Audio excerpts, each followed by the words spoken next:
Hello and welcome to Coffee and Bonsai with Tom. Today we have a super exciting episode for you. I guess I would call this, from large jade plant to small bonsai, instant bonsai.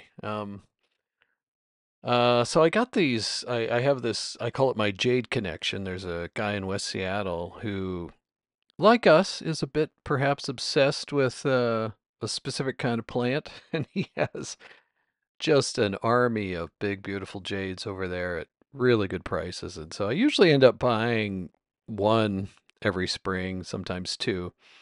And this is what I got this year. You can see they're super healthy, they're big, they're robust. And, I just like working on them and they have nice big trunks. And I thought it would be fun to do a long term project where I start with a large plant like this, prune it, prune the branches, prune the roots, put it in a pot, and just show you, how I typically do that. I consider jades to be excellent, bonsai specimens for, experienced and new people like to work on. And you know, to kind of frame this a little bit, I kind of want to talk a little bit about, how the bonsai hobbyist usually starts out. Seen an amazing bonsai like myself. I went to Longwood Gardens and I just, I was bitten by the bug. Like my brain sort of lit up. That was the first time I'd seen, it's outside the Philadelphia area, the first time I'd seen bonsai and I was just blown away. And, so typically the new hobbyist gets inspired. They see some trees, they read a lot of books, probably watch videos nowadays. And, they go to Home Depot, they get a large plant, maybe something like this, and they bring it home and they style the tar out of it. Maybe they wire it, they prune it, they take off probably 90% of what's there. I'm just going to start cleaning up this a little bit as I'm chatting, stuff I don't need. Quite likely we're going to get rid of most of this, but I like to approach it slowly. But this stuff's too low for me to use, so I'll get rid of it. But yeah, so the new bonsai hobbyist really brutalizes that initial material, right, on the top, and then they pull it out of the pot and kind of do the same thing to the roots, and you never really know what you're getting into with roots. You may have to do a lot of pruning, you might not have to touch it at all. It might be just a sheer spaghetti disaster in there. You never know. Um, but they get it in a pot, and then they start watering it like it's in the desert, and looks good for a couple of weeks, and then oftentimes those initial plants die because for most species that is just too much work. If you don't have ideal conditions and you don't have experience taking care of trees. Now, if it's the right time of year and the right species, you can probably get away with that. But my whole point of mentioning all of this is, particularly for people beginning in this hobby, I mean, jades are a fabulous material to work with because they will stand up, with the exception of overwatering too much, with what I just described. And so I highly recommend them. And, you know, part of what we're going to do today is I'm going to show you this sort of instant bonsai process, with a little twist. You can certainly do that with jades. Like I could cut off everything on this plant, on the top, on the bottom. I could basically just cut it right at the base of the tree. And, I could put it in bonsai soil and it'll recover. And you can totally do that. I'm just looking at this and seeing, it's got a nice trunk. We can finally see what's going on here. Um, and, it's got some movement to it. It's kind of theoretically I could use this. So I'm just thinking about, how much do I want to take off here? I think this is too low, so I'm going to take this off. And, I often do this. I sort of,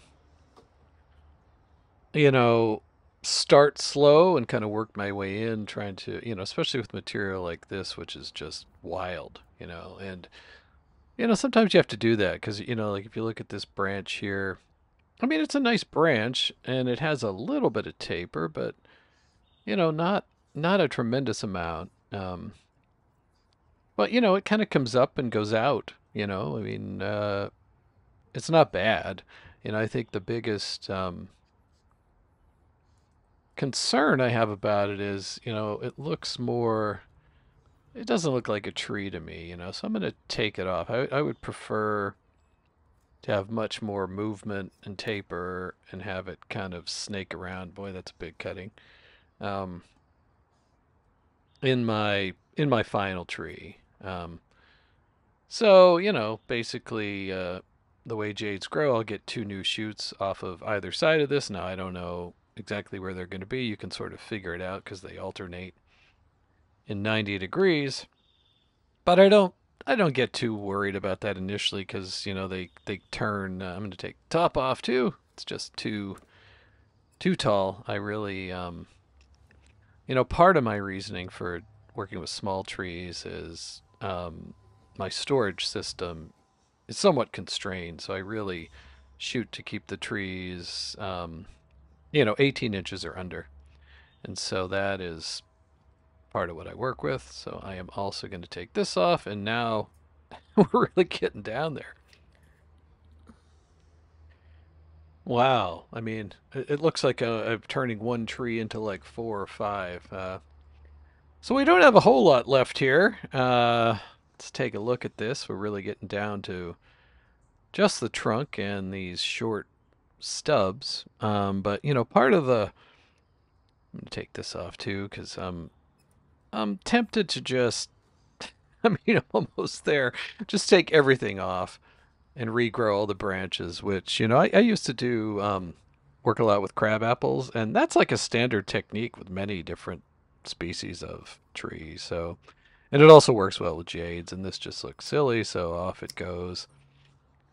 And yeah, now we're down to a a bit of a trunk here, and so I think what I'll do is clean up a little bit and zoom in so we can see, get a better look with what we have left and see what we want to do maybe next with this.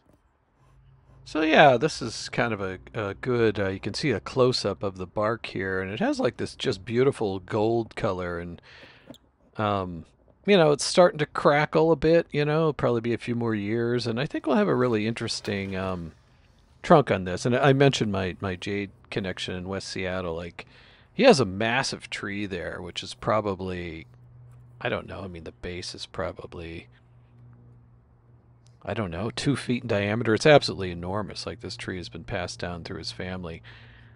And so it's great to look at to see, okay, well, what is the trunk? What is the bark going to look like on this tree?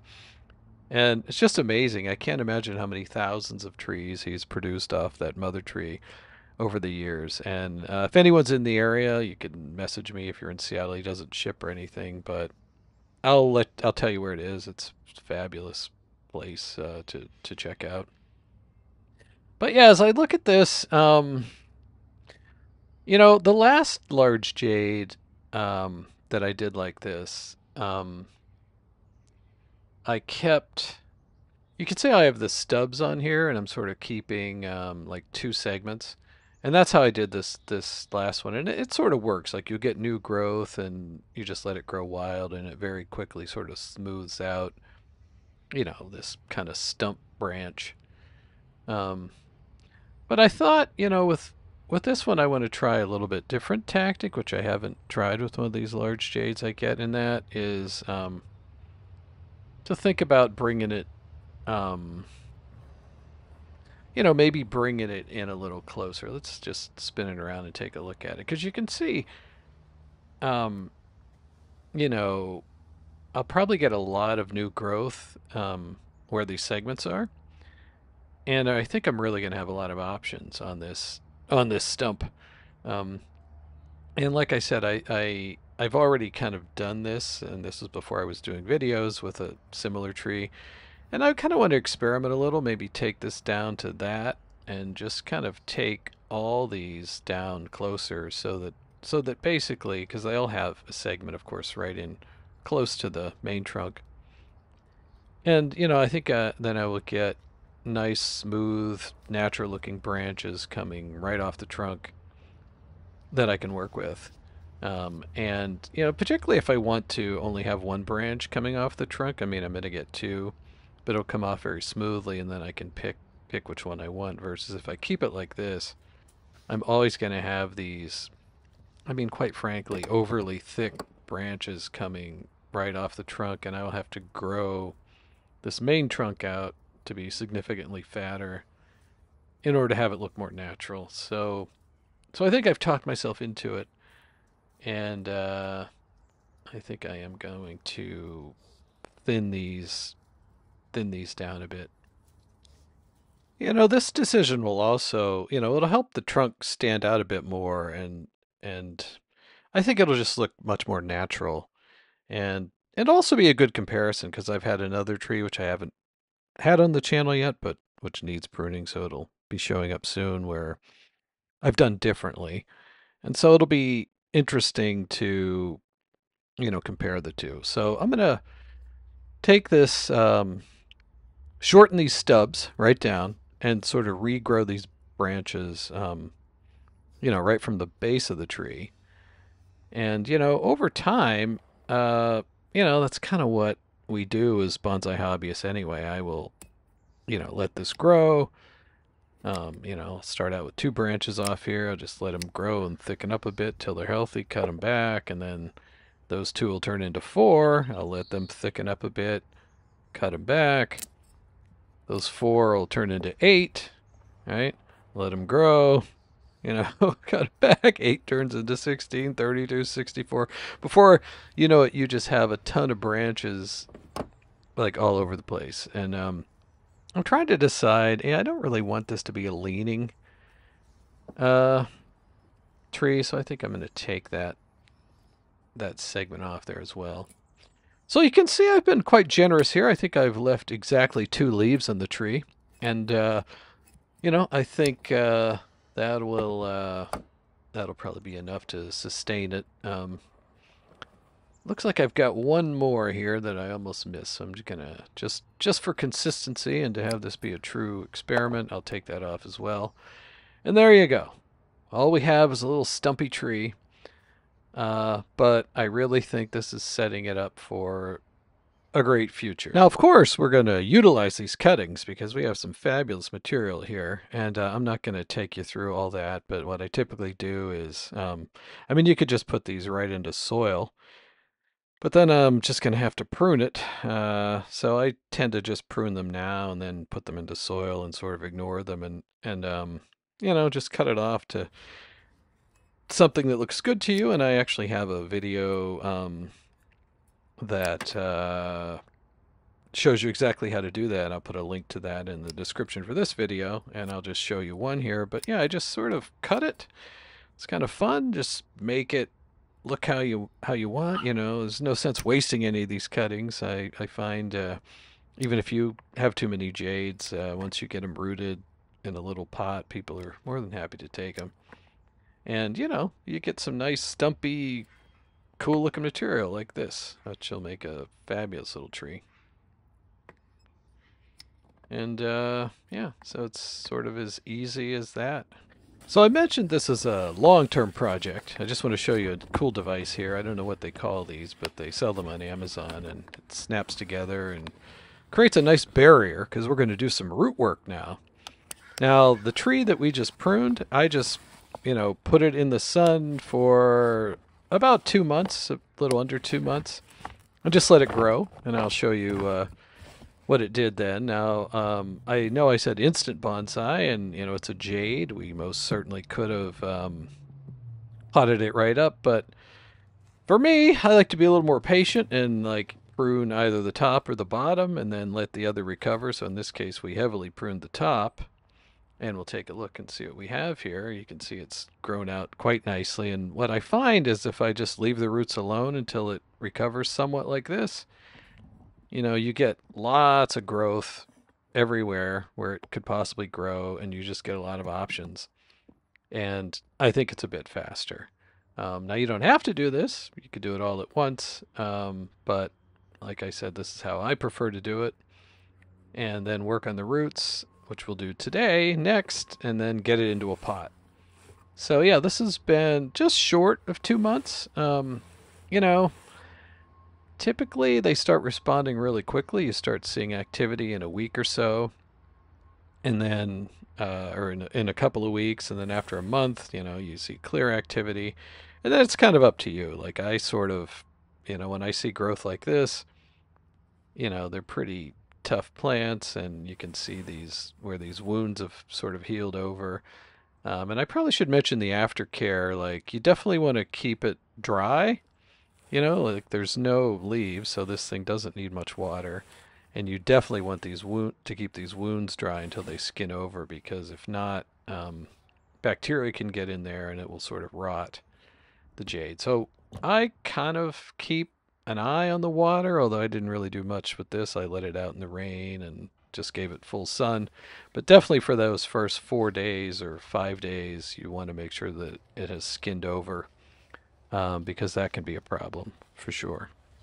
So some of the tools we're going to be using today. Here's my favorite root hook. It's just a single shot. You can see it kind of goes to a point, and it's kind of smooth on the edge, and you can grab it, and it's great because it's very effective at untangling and getting soil out of roots, but it doesn't tear them. And roots on jade are quite fragile, actually. So you want to be a little bit careful with that, because if you tear the roots or damage the roots, it's an open area invitation for root rot. As bacteria and pathogens, other things get in there. And here's the other rake I'm going to use. I sort of like to have this to sort of, the reason I don't like these triple tine things is they do tend to, like, the roots get wrapped around there and it kind of like yanks on them. But there are times when that's useful. So I find that these two tools fabulous for root raking, which we are about to undergo here. So I want to get ready here. As I said, this is quite a messy process. So if you buy one of these, I'll put a link to it on Amazon. This thing, I have it sitting on. It's just fabulous because you can make a huge mess, pick it up. I don't get my table dirty, and I can just dump it out. Even for, large stuff like this. I don't know what size. I don't know if this is a 3-gallon or a 5-gallon. I don't know. It's got a nice size trunk, but it's a little loose. But let's once again do the bonsai massage. I find, just give the tree a little love, show that you care, and kind of gently squeeze, rub, and roll it around a bit, and you can hear the tree go, ah. And, when it starts feeling loose, it'll pop right out. And, it kind of helps a bit, because sometimes these roots really kind of grab onto the side and the bottom. But let's see if we can get this out. Yeah, that's pretty loose. And you can see it's got a lot of soil and, yeah, sort of a intact, compact root ball. So here we go. I usually like to start with trying to figure out where the base of this is. And you kind of want to gently come in. And like I said, I find this single point root hook just fabulous for this. And the stuff just falls away. And you kind of get a feel for it. But you just go in there and just pull back this soil, so we can find out, do we have any surface roots? What's our root situation look like? And you want to take your time. It's not a race. You can see I'm moving pretty quickly because I've done this 1,000 times. But take your time, and definitely realize that the roots are pretty delicate on jades, and they do regrow roots very easily. But they also appreciate not having to do that if they don't need to. But yeah, we'll just work this through, and I'll entertain you with some excellent observations. So one of the things I wanted to talk about while we're doing this is, one of the great secrets of bonsai And it has kind of a couple elements to it, but because when you see a bonsai and um, you're like, oh, okay, what is what is impressive about it, right? And it's a combination of things. It's the pot, it's the size, it's the ramification, but it's the trunk. And usually a large trunk really gets people excited. And there's only a couple of ways to get a large trunk. One, you can buy a small tree, maybe a cutting, and grow it for many, many years. And I don't know, maybe it'll take you 20 years, maybe 30 years, maybe with a jade, only 10, depending on how you grow it, and you'll have a fabulous trunk. But the easiest way, and this is one of the big secrets in bonsai, to get a mature trunk is to just buy one, which is basically what I've done here. My a guy in West Seattle grows these. He puts them in these large containers, and I'm basically saving time, right? Because I don't have to do that.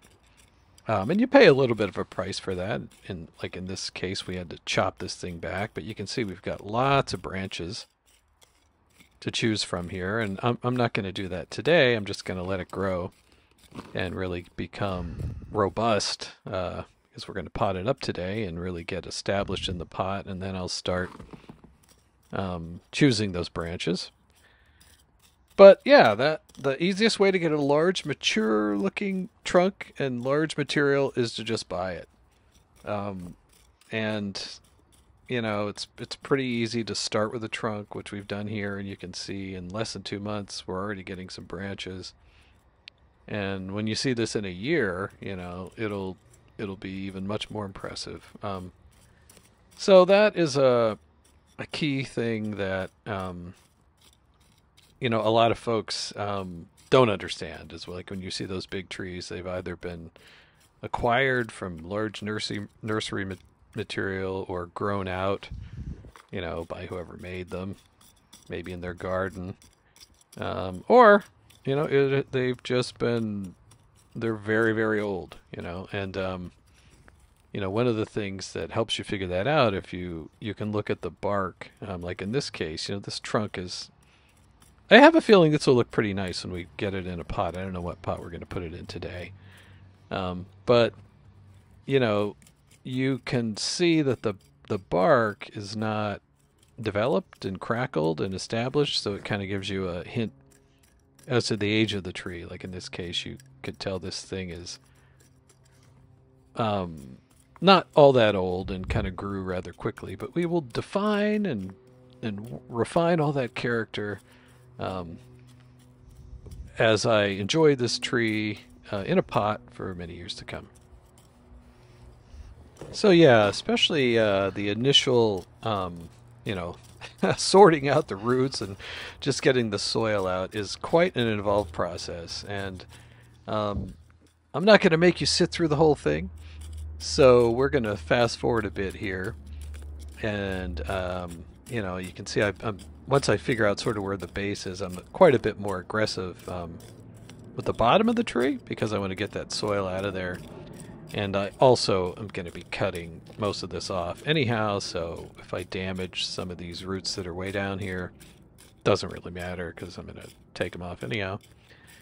But I will continue working on this, and then I will kind of bring you back in when we get closer to, kind of getting these roots sorted out. You can see we've got some really long stuff, like some of these were going all the way down, to the bottom of the pot.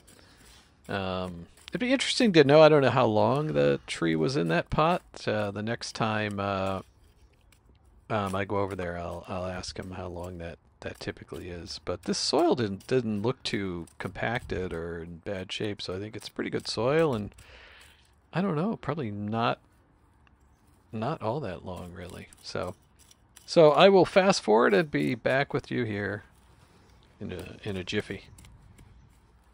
So I've cleared most of this out, and you can see we've got a root ball here, and I'm going to go ahead and take this over in the yard and hose it off. I don't often do that with my jades, but this one's got a lot going on, and it's kind of hard for me to really get a good sense of what's going on in there. So I'll do that. Use this trusty flexible tray in the bottom to dump this soil into my compost. And I will come back and we will do some root pruning on this large jade. So here we are. You can clearly see our root spaghetti here. We've got it all washed out, and yeah, beautiful roots. And actually a lot of fine roots too. I'm sort of impressed with the amount of roots that this has, and you know, we can try to tangle a little bit of this out. I've got kind of a big root here on the right, and I've got this root on the top. And, you know, I'm just trying to decide what am I going to cut. I tend to want to take... Actually, maybe this is a nice front. I tend to want to take as little off as possible. I like to keep lots of roots if I can. And, you know, sort of splay these out and see what we've got. But, yeah, we've got quite a bit of roots to work with here. So there is a bit of a tangle of roots here. I think I'm going to keep this upper root, at least for now. I mean, those heal pretty easily, and I can always take that off. But I'm more curious about what's going on in the bottom here, because what I don't want is you know, a large root down here that's going to prevent this tree from being able to live in a shallow pot. So I'm going to try to tease this out a bit and see what's going on here. I can definitely see there's a mass down here. And I want to see, you know, if I can cut that off now, or if this is something that I want to do later, or if I can actually work that. And here I can see there's a fat root right here. That I really need to think about. I know I said I didn't want to do a lot of root work on this necessarily because it takes a while to recover. But I think, you know, I think I'm going to have to take this off because it's just too... It's going to be too hard to work with, and I may as well just do it now rather than wait in 2 years and then kill the tree. So there we go. That's a pretty big cut, and I'm taking off a nice chunk of roots there. And you can see we've got a pretty big wound, but that allows me to get the tree fairly flat because I took sort of that foot off of it. And let me just look, we might be able to shorten this even more. Yeah, I find it always helps to sort of, you know, put the tree down on a flat surface and take a look at it, right? Because, I mean, that's what you're going to be doing when you put it in a bonsai pot, and sort of, you know, splay the roots out and really get an idea for what you want to keep and what you're going to have to cut off. And, you know, any of this stuff growing straight down, I'm just not interested in it, so I'm going to take that right off. I'd rather have this tree grow its roots out laterally.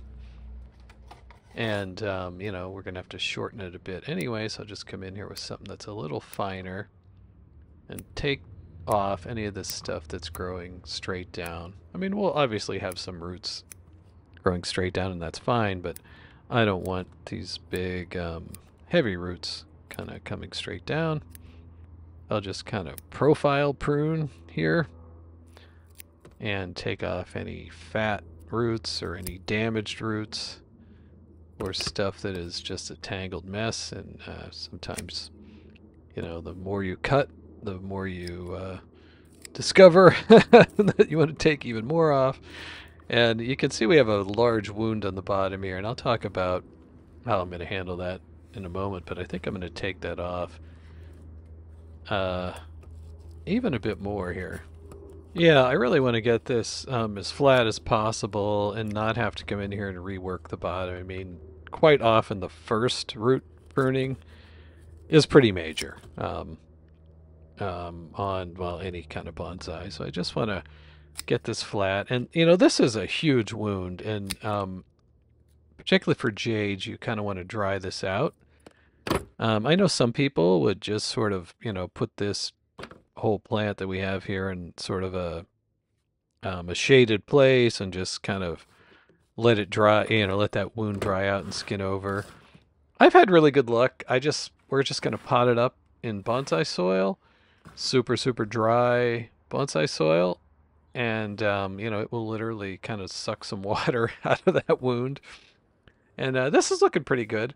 And I will just not water this for several weeks, and I'll put it in indirect shade initially and then give it more and more sun. I'm just going to clean up some of these roots here that don't look so good. Yeah, that one was not doing much for the tree. And yeah, I let it dry out in the pot. You have to be a little more careful because you don't really want to start watering until you're quite sure that you're not going to rot this out, right? And as I said, this is a big wound, so I may go 2 to 3 weeks. I will make sure that the tree is showing extreme signs of dried out stress before I give it any more water because I don't want to risk root rot at the bottom of this beautiful trunk that we've been working on. So I'll do a little more fine tuning here. I'm just kind of coming in and, any tiny, any stuff that is just doesn't look good. It's growing the wrong direction or crossing other roots. It's sort of just getting rid of stuff that's not attractive. And I'm trying to save some of the small roots. And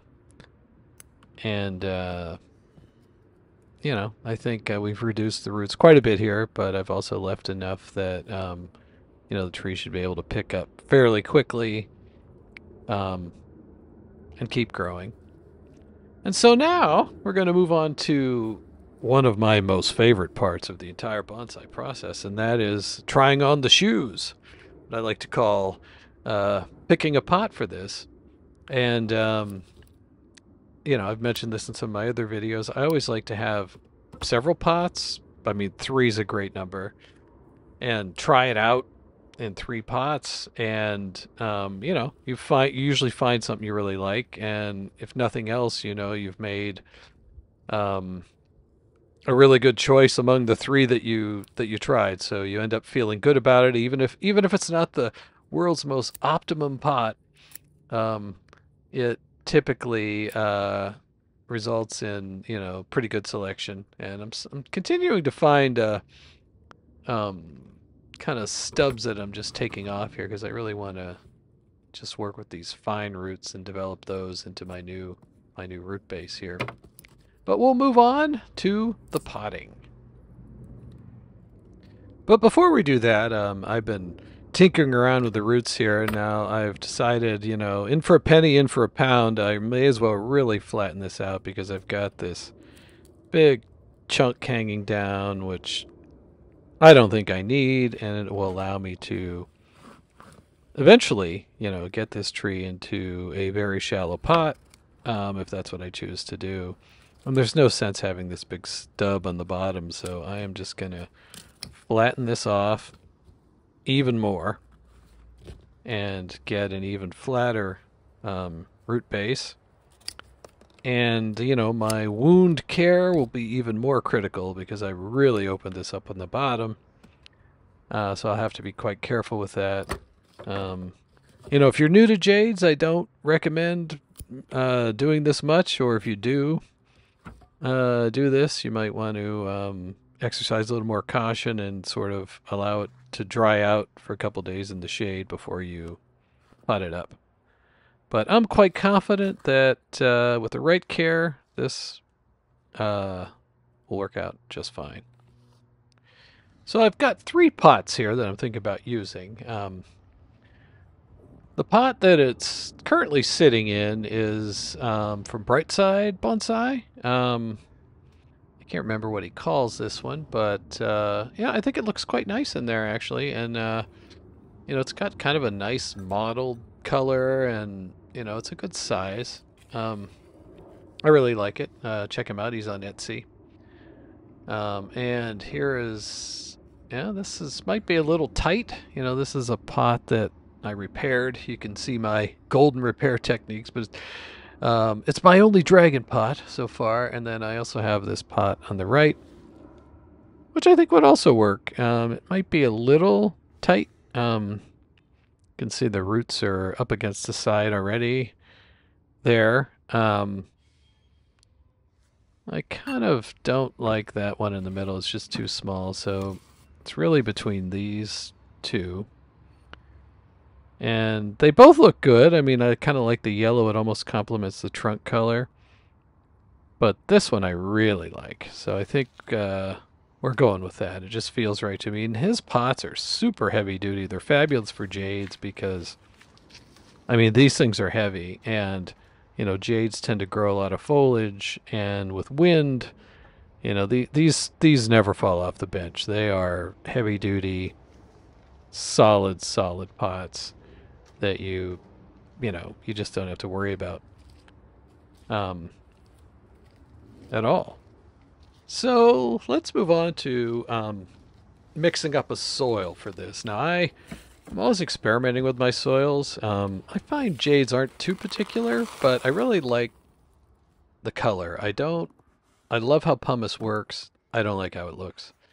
So I'm going to try a mix here of, you know, I've got red lava, which I love to use, and I find Jades absolutely love it here. And I've got, you know, sort of this is more of a compost, you know, it's kind of a cactus mix, which I've used before, but I don't like to use it straight. But I think it's a bit rich, so I'm going to take some of that out.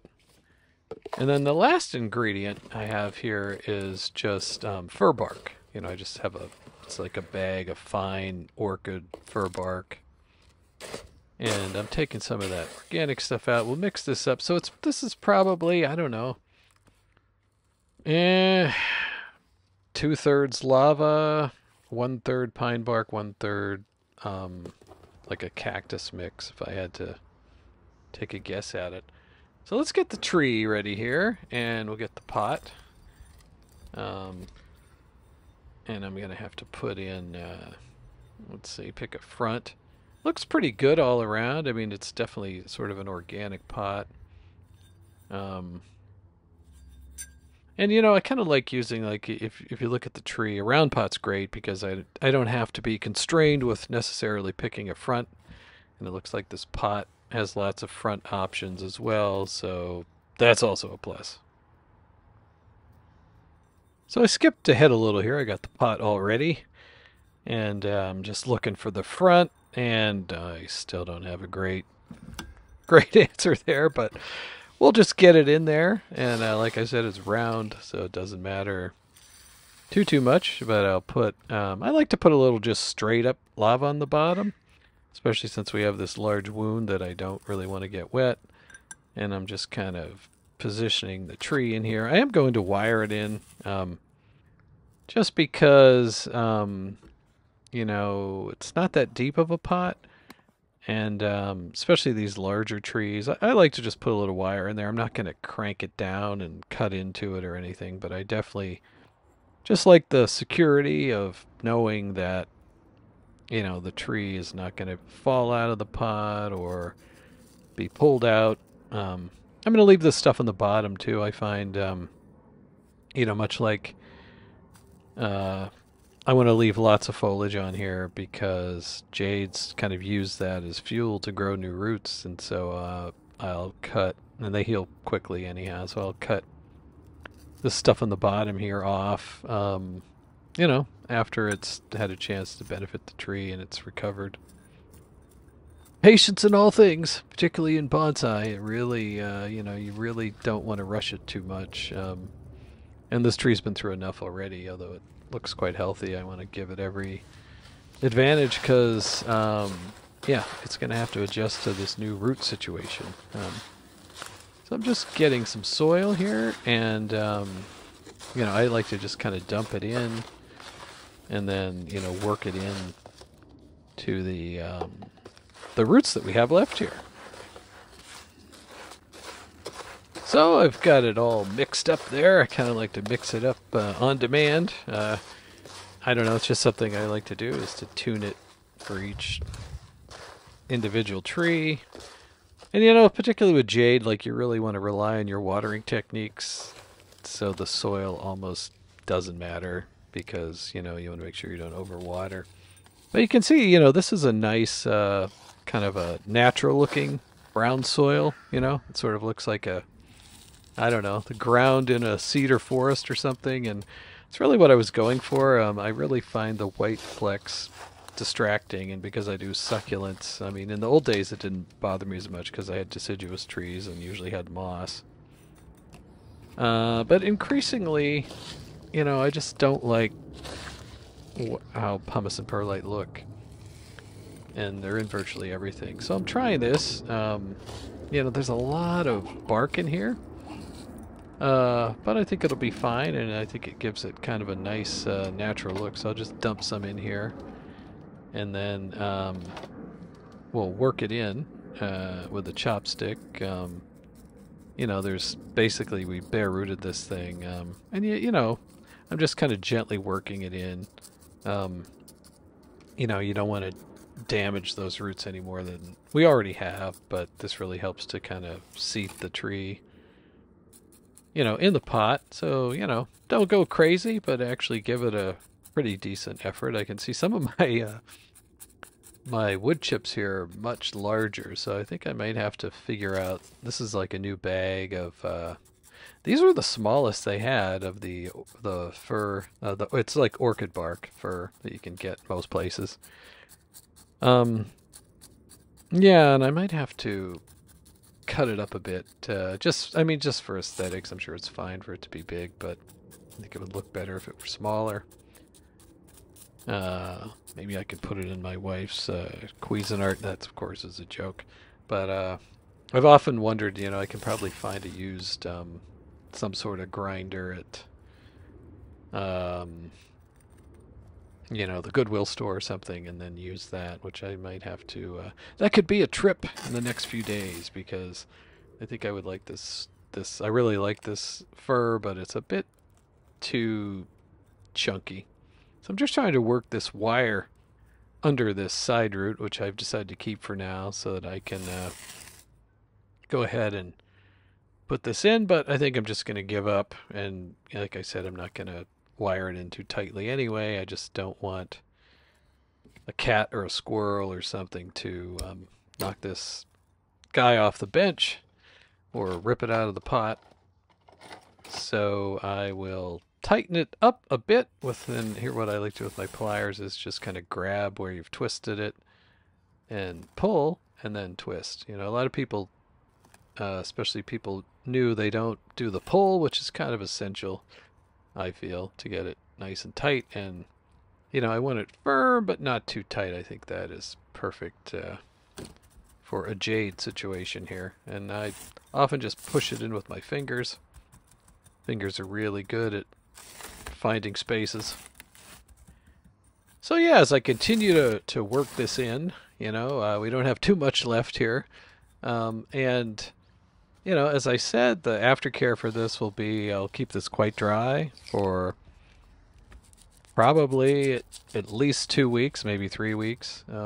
Putting a little more fine stuff on the top here, just to have it look nice. And I really like this combination of, kind of this red soil with this kind of blue slate pot, which I think works well with the green. And the pot's a great size. And yeah, I think this will actually be quite a nice tree as it sort of continues to develop, and it really kind of bushes out and these branches explode.